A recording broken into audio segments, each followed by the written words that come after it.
And we back. Well, I ain't back, but I'm back. Welcome back. This is Smell Good, Feel Good. My name is Blake. I am your local cologne connoisseur, your scent savant, your fragrance fanatic, your pundit of parfum, if you will. And you are now tuned in to episode 12. We've made it all the way to episode 12. This is the Nameless Jordan Jersey episode. This is the Ja Morant episode. Ja. I ain't got much to say about Ja, but you wildin'. Slow down, bro. Slow down. For those of you who are wondering why I always say I'm not back, but I'm back, it's actually from a song that I recorded a couple years ago. It's called I'm Back. Such creativity, I know. This is not a shameless plug, I promise. I'm just answering a question that I always get pretty often about why I say that. Here's a quick snippet though. Consider the beast awake and I'm so elated to snap it, I'm back. Well, I ain't back, but I'm back. I clap tracks, got the game on my back like a knapsack. I go stupid as some screws loose under the snapback. Get back slapped soon as you new dudes mumble them whack raps like let's get back to business. You didn't know that your boy had bars. Yes, not only do I do fragrance reviews, yes, I can also rap. Yes, I also produce. Yes, I also do video production. Yes, I also do graphic design. Yes, I can help you screenwrite. Yes, I can help you with your credit. Yes, I can help you build a resume. I can do it all. I'm so multi-talented. Shout out to Connie. But a link to that song will be in the description of this video. If you're interested, check it out and let me know your thoughts. Back to these fragrances. If you haven't watched the last video, episode 11, we went over the top 10 beginner fragrances for men. It's not really a top 10, but I went over 10 different fragrances that are good to start off with if you're interested in getting into fragrances. Check it out, leave a comment, and let me know your thoughts. And not that you asked, but what am I wearing today? We're not talking about cologne, we're talking about shoes. These are the Nike LeBron 11 Kings Pride. These came out in 2013. My wife saw that I was looking at them. She saw that I liked them. And that year she got them for me for my birthday. You know, I spoil her, she spoils me. That's how it's supposed to be. It's marriage. It's all about give and take. She gives me the money to get the shoes and I take the shoes. That's how it works, or at least that's how it should work. But yes, like I said before, it's not all about the Jordans. I do wear a lot of LeBrons, Kobe's, New Balance, all different brands, Asics, whatever you name, I probably got it. But this one here, Nike LeBron 11 Kings Pride, one of my favorites. I don't bring it out that often, but it kind of just matched with all my gear that I got on. The hoodie with the red, it matches the red accents, matches the red watch. You just gotta coordinate. Well, the secret is you got to coordinate. Most people don't coordinate. See, you got to coordinate. Yes, that's what you do. But you guessed it, we're not here to talk about shoes.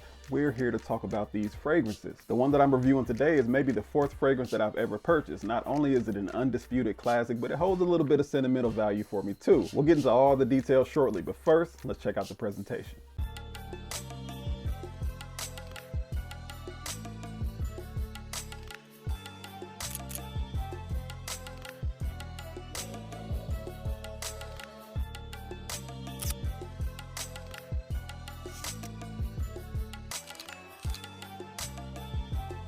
YSL Nuit. Y'all got me dipping in my French bag again. I don't dip into that bag too often. I keep it English, but at times I gotta dip into the French bag, the Spanish bag. This one is French. It's La Nuit de l'Homme. This is French for the night of the man. This is a designer scent from YSL, and I don't wear this one too often now, mainly because I wore this one out when I first bought it. This is another date night type of fragrance, so you already know what it is with this one. We'll go over my thoughts on it in just a second, but first, let's run down the notes. This one has top notes of cardamom and bergamot. It has middle notes of lavender, black pepper, and Virginia cedar. And it has base notes of caraway and vetiver. It's a very simple formulation, but a highly effective and highly rated final product. Let's give it a spray. Cardamom. The opening on this one is a cardamom bomb, which I love. It can come off a bit too sweet to some, but personally I love it. But there's also a light citrus hint from the bergamot, which gives it a bit of brightness, but the cardamom is still the main attraction on this one. After about 10 or 15 minutes, the sweetness is countered by a woodiness from the cedar and an earthiness from the lavender, but it's a clean earthiness, if that even makes sense.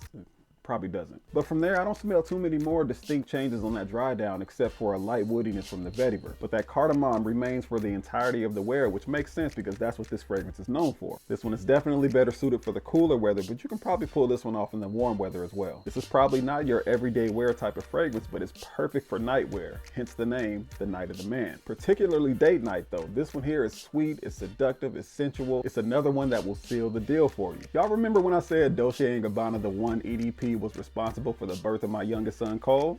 This one right here Hi, Brian. But if you see the dent that I put in this bottle, like I said before, I wore this one out when I first got it. I think back then I had maybe 4 different fragrances in rotation, and this one was the one that I wore the most. But that was back when I didn't have as many to choose from, so I always bought the bigger size bottle so they last me longer. But for a bottle of this size, the retail price on this is $164, but there are 2 or 3 smaller size bottles that you can buy that are a fraction of the cost of this one. But now I tend to go for the smaller bottles now just because of the sheer amount of fragrances that I have. I will never get through these bigger size bottles. I end up using one particular fragrance maybe 5 or 6 times throughout the year in between all the others. Getting the bigger bottle just doesn't make as much sense now for me. But as far as performance, this one here is an EDT, so it's not as strong and it doesn't last as long as some of the EDPs and the parfums that I'm accustomed to. You may get a solid like 4 or 5 hours out of this one. The projection isn't crazy either, so you'll probably be safe spraying this one a lot more than you do the other fragrances. Yes, I'm giving you permission to overspray. Go crazy, my guy. But the reason I say that, like I said before, the projection on this one isn't that crazy. It doesn't last particularly long, but on top of that, this one here is just a very sweet and smooth smelling fragrance. A lot of the harsher fragrances, you overspray those, you will clear out a room. This one here,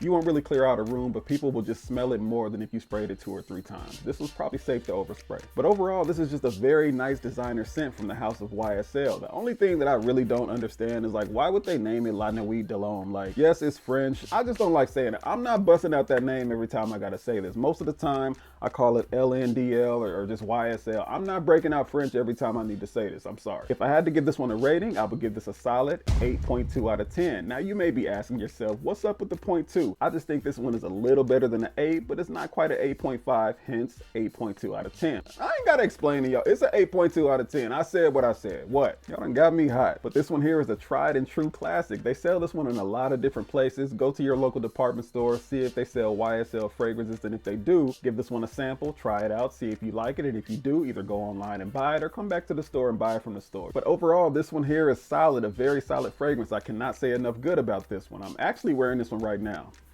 I'm low-key playing with fire because wifey, she been having a little bit of baby fever, and if she come home and she smell me in this, I just can't take that risk. So when I'm done with this video, I'll probably wash this off. I'm good with the 2 we have. I don't need baby number 3, and I don't need her being tempted by this. We good with 2, we don't need 3.